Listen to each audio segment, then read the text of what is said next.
I'm investigative journalist Molly Barrows. For years, I've covered the stories that made headlines in Northwest Florida and all along the Gulf Coast. Murders, missing persons, and mysteries of all kinds. These cases are far from over for many victims because the full story has yet to surface. Join me for Gulf Coast Confidential, where I dive into the saltier side of the South and expose the lies, greed, and corruption that often weighs down the truth. It's time to turn the tide and get a shot at justice.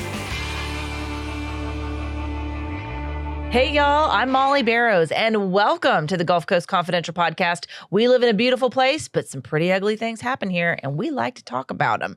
And not just here, not just what bubbles up right here in beautiful Northwest Florida, but also well beyond, because what the feezy cases happen everywhere, Pam, and you know this. I do. They're everywhere, all over the Gulf Coast, and all up to North Carolina for this one. I know, another Southern homegrown type story, and this is a fascinating one. I think a lot of people are interested in debating this. And I had not heard of it until you brought it to my attention. But as we always do on this show, we're talking about victims. And this is a type of a case where two different people sort of claim that they're the victim. One's dead and one's not. And so I think that's what we're going to kind of get into.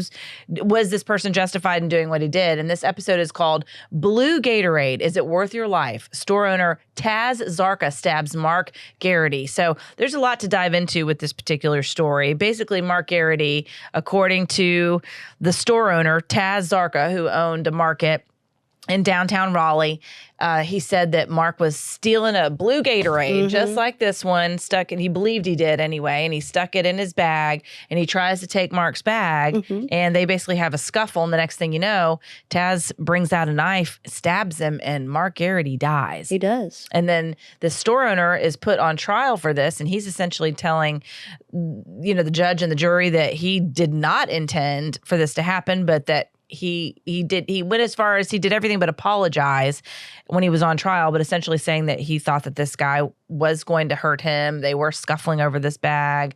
And it really is quite the debate over whether or not he was justified in doing what he was doing. Certainly Mark Garrity's family said he was absolutely not justified. Of course. Well, I think about I watched all the videos and I watched the trial. We have a 62-year-old man named Taz, and he owns Taz's convenience store. Yes. And then we have Mark Garrity, a 27-year-old man. He's just now recovering. He's had struggles with addiction, and he's just now recovering. And when people go through recovery, it doesn't just get magic one day. And I think whether he was stealing or not, we don't know. I personally think, because I've worked retail my whole life, and my family's owned stores, and my dad's told us, there is nothing in this store worth anybody's life. Not yours, not theirs, not give it to them, and deal with it later. But we've got these things going on with, you don't know these things about each other. You don't know Taz's culture sometimes, and we're going to talk about that in a minute. But here's a store owner. He gets stolen from all the time. He's right there outside of a bus stop. So people come in and they kind of, for lack of a better word, skulk around. Right. And Mark Garrity, he had a blue Gatorade, they said, in his bag, and it was cold. And he had an ice cream in his hand, and he had a little backpack. So Taz, he's one of those kind of store owners that just kind of looking for people doing that stuff. When I had my pharmacy, I saw people stealing stuff. It's not like I'm like, go ahead. You just have to pick your battles, type of thing. I can see that. I'm being back there being a pharmacist. I'm not going to stop and go, hey, you stole that Hershey bar or something. Well, and I think that's interesting. I mean, going back to a previous episode that we did on murders and basically clothing stores, Fashion Kills episode. They talked about how you don't confront a shoplifter, that if somebody steals, even if they take a whole stack of Lululemon items or a whole stack of shirts and jeans and run out the door and pile them into a car and haul butt, you're not supposed to go after them. All you're supposed to do is call the police because they don't want you to get hurt in the process. Exactly. Because you never know where people are coming from. He did have cocaine and fentanyl in his system. Mark Garrity did. And he, like I said, he was struggling with addiction. But Taz kind of had his store set up where he had like a little stage, for lack of a better word, where he could look over the store, sort of like pharmacies are. Ours are like that, where we can see over the store. I've seen convenience stores set up like that. And he had an employee named Nathan. And so the very thing that can help him remedy this and go, look, I got somebody stealing here. Just tell the police. Let them, you're not the police and you're not our daddy and you're not a bully down the street that gets to come scold 27-year-old men, even if they're doing wrong. But it is your store. Right. Put him out of there. So he kind of had confronted him in the store. And Nathan is his employee. He's kind of a chill guy. He's standing over there and he's like, I ain't getting in that. And he didn't get in it. But Taz tells him to call 911. And you can see on the videos, the very thing that Taz could have used for the police is what is going to convict him. Because on the video, you see Taz, they're about the same size-wise. They're just different, 30-something years different in age. So he goes after him, and he has a knife like this one here. I got about a 3 or 4 inch knife. I don't like holding knives for obvious reasons. Yeah. What happened to my sister.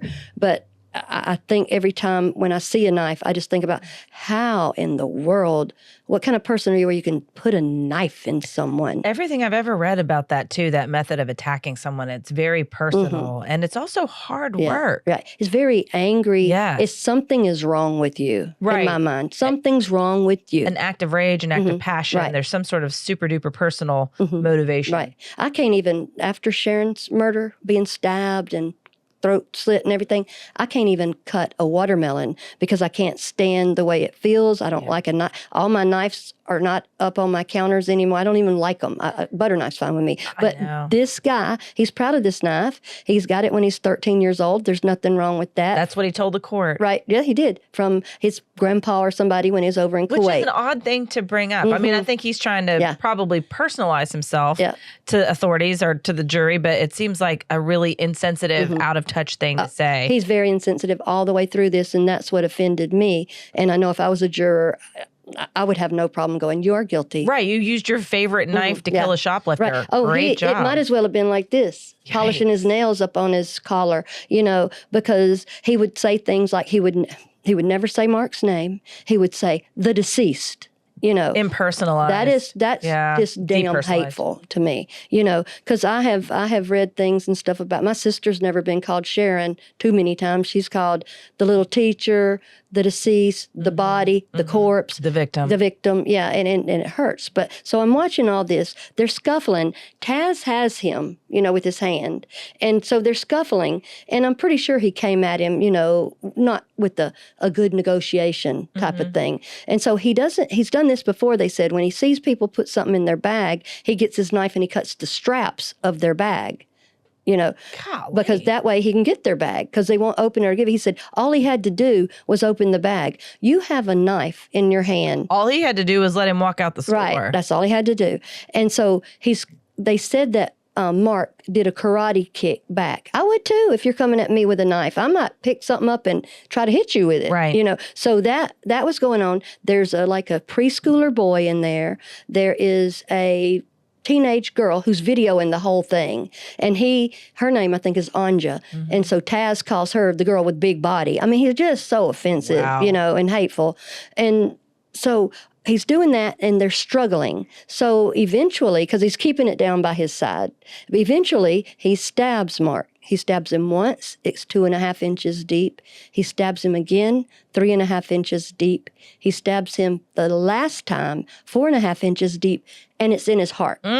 So he's bleeding profusely in the store. Gosh. He stumbles out of the store past the little boy and the teenage girl, and he goes out on the sidewalk. A bartender from down the street comes and tries to help. I think Nathan tries to help a little bit, but he doesn't know what to do. Right. He works for this man that's just kind of like a powder keg. So he's probably just trying to, he can't believe his eyes. Shell-shocked, I imagine. Yeah, I mean, he can't believe it. But they said it happens all the time. And so I looked Taz up on the internet.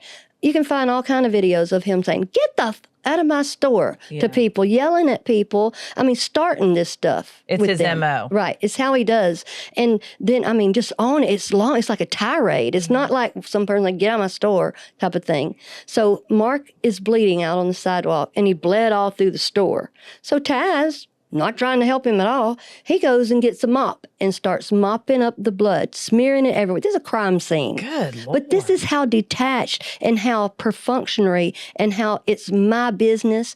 I'm testosterone Ted. I'm in charge. Get the out of my store. Right. And going back to the cultural part of it too, because you said he was from Kuwait, and I was looking that up a little bit, just, how people treat their approach to criminal justice, if you will. And it's certainly by far much harsher than ours. I think this was just a quick internet search that I had done of basically what sort of punishments you could face for committing a similar crime in Kuwait.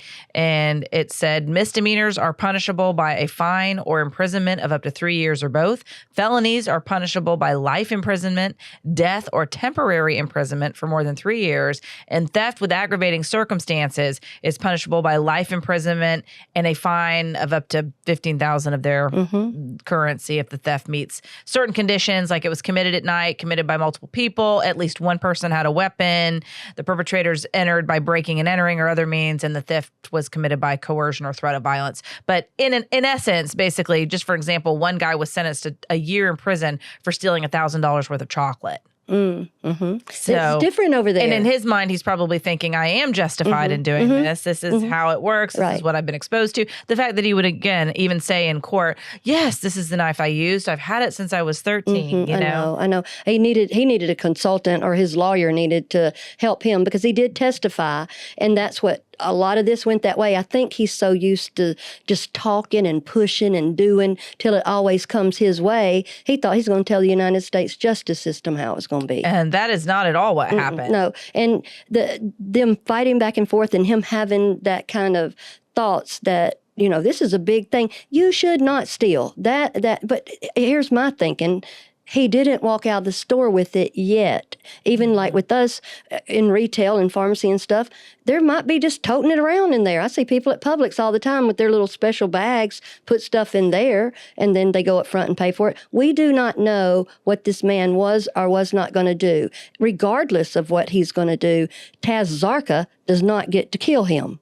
I know. At all. And it's a string of actually recent similar incidences like this, where either store owners or employees, in not situations where another person's armed. They're not defending themselves against an armed intruder or an armed person that's trying to steal from them. But in other situations where somebody did just try to steal or maybe tried to snatch and grab, these people are getting taken down left and right. And I do wonder if there isn't just this frustration of not being heard on the part of the employee or the business owner, and maybe in this guy's case, it's that he's also extremely determined that he can do whatever he wants to do, maybe some arrogance involved.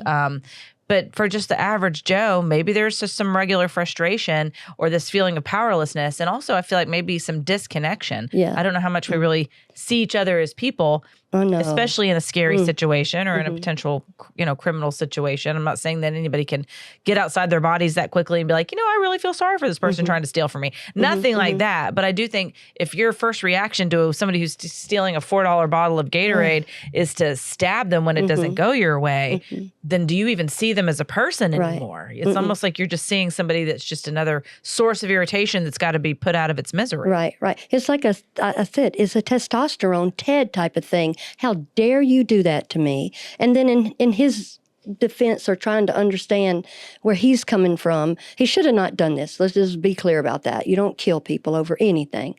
He still has parents, 87 and 83 years old, over in Kuwait. He helps finance them. He has children that are in their 20s, and he has an 8-year-old. If nothing else, I got to quit acting a damn fool. I got a elementary school person at home. Yeah, I have a family to raise, family to take care of. Right. So maybe that pressure was it. And sometimes some people cannot stand if they're not in charge, especially if it's their business and you're going to follow it that way. If I have to beat you, kill you, slap you, whatever, you're doing it testosterone Taz's way. That's right. My way or the highway, or in this case, my way or the stretcher. Right. Well, and his friends testified for him, and they're the same culture as he is. And they were like, he'll give you the shirt off his back. He gives chocolate away, or you little candies and stuff. You buy 5, he gives you 7. Well, if that's his personality and essence, why couldn't you do that with Mark? Or say, hey, buddy, you having a hard time? I mean, there's plenty of times that people came in my pharmacy for medicine and can't afford it. Or like I said, I saw people steal stuff left and right. I was right down there, in the part of Ninth Avenue where that's what they did sometimes. But there's still people. If you look at someone in the face, like I'm looking at you in the face, you're looking at me in the face, no matter what you're doing, you're a person. And this is what happened. It was just, I'm going to struggle with you. And Mark fought back.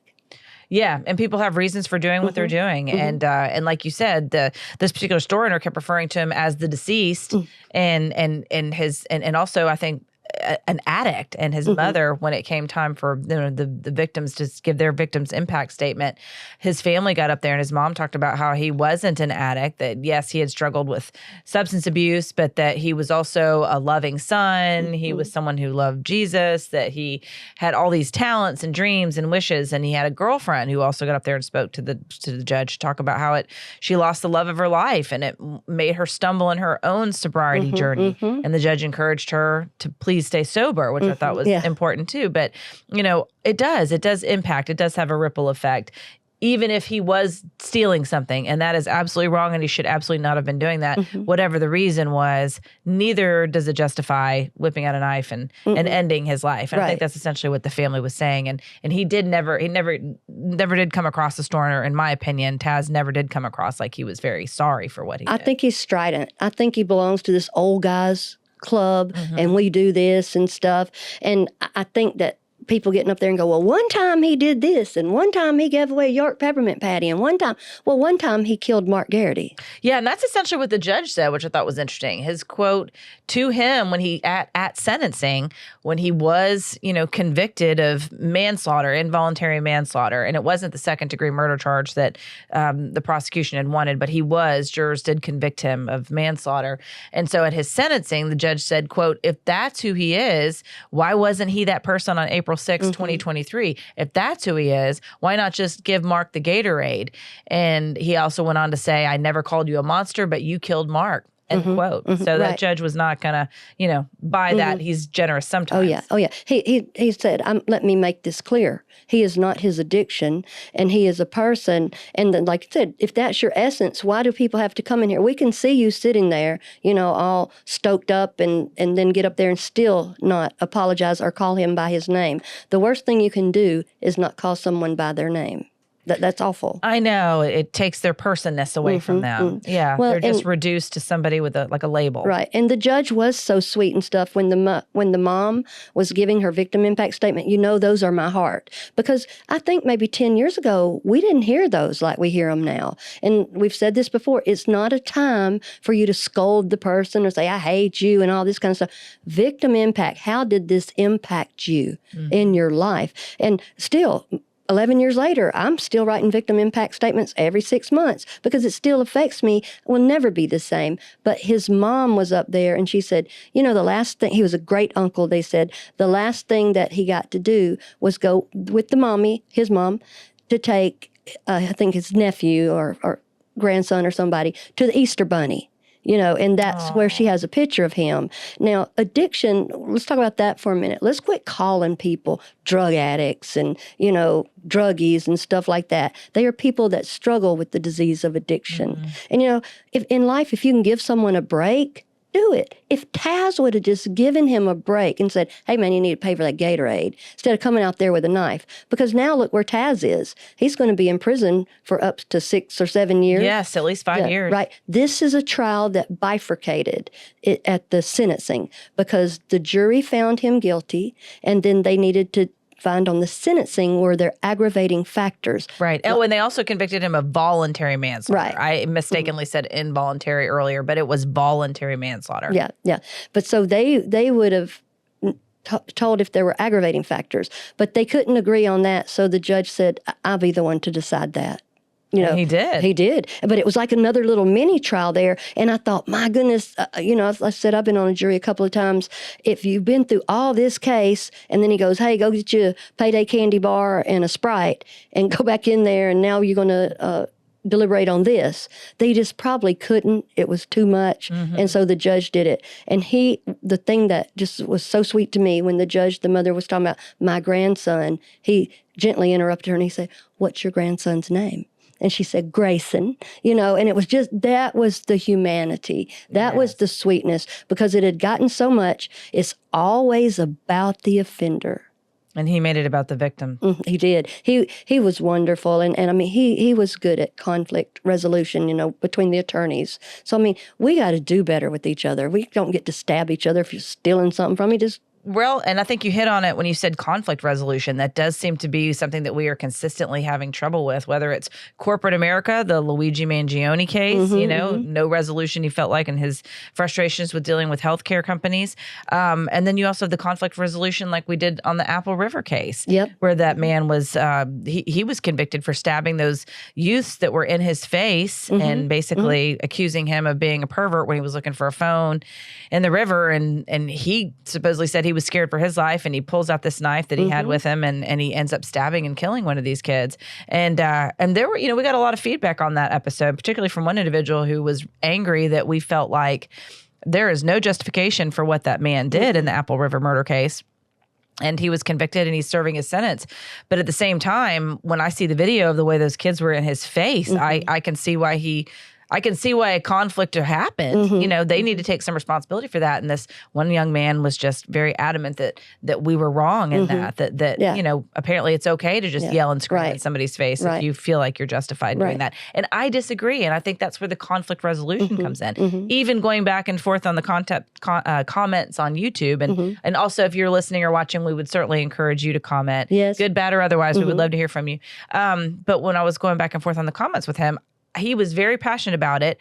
I just was not passionate in the way that he was. Right. I just was stating my feelings on it. Like, I disagree. I think they were wrong for yelling and screaming at him. I think they did escalate the situation with their behavior. I don't think anybody would have been stabbed by this man had they not been doing what they were doing. And it's just this, resorts to name calling and this, you're wrong. And there's just whatever happened to give and take. And I don't know if that's so many electronics, in our lives that we just lose the art, if you will, of communication or get frustrated, don't know how to express ourselves. I mean, it's tough enough when you don't have screens in front of your face all the time. But I don't know. I do think you're right. Conflict resolution is important. And it's harder for some than others. And you're not in charge of everybody. Right. I also, when I was reading in here, and I heard the mother say this too, when she's doing her victim impact statement, she said Mark had a birthmark right here. It was a red dot.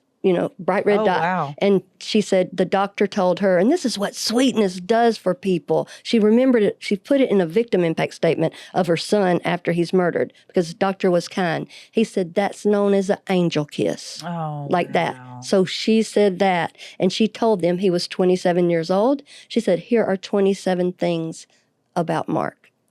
He loved Christmas. Yeah. And so many other lists went on and on. That was so sweet. But yeah, and it obviously made an impression. The judge sentenced him to 5 to 7 years in prison plus 100 hours of community service once he's released. And he did note that Garrity carried ice cream from Taz's cooler in his hand as he was going up to the cash register, even though the Gatorade was in his bag. And even though that might have shown, the judge said, his intent to pay for the merchandise, or at least some of it, before Zarka confronted him. So basically he was saying you didn't give him time to really steal anything if that's what he was doing. Right. Maybe he was, maybe he wasn't, but he did have the ice cream in his hand. He was approaching the cash register. This got out of hand before it needed to. Right. Either decision he made, Taz does not get to kill him. Yeah, exactly. He said, quote, did he deserve to die for that? No, no, no. I'm a judge. I'm a father also. His addiction didn't kill him. Mr. Zark did, end quote. I think that's a good place to end. It sure will. Well, Pam, thank you so much for talking about this case with me. And we appreciate you sitting in on this conversation with us as well. That is it for Blue Gatorade. Is it worth your life? Store owner Taz Zarka stabs Mark Garrity. We appreciate you joining us. I'm your host, writer, and producer, Molly Barrows, with co-host and researcher Pam Hill. A big thanks, as always, to our director, editor, and production engineer, James Roy. You can listen to more of our conversations wherever you listen to your favorite podcast. You can also watch on the Gulf Coast Confidential YouTube channel. We would love it if you would like and subscribe, as well as comment, and we will see you next time.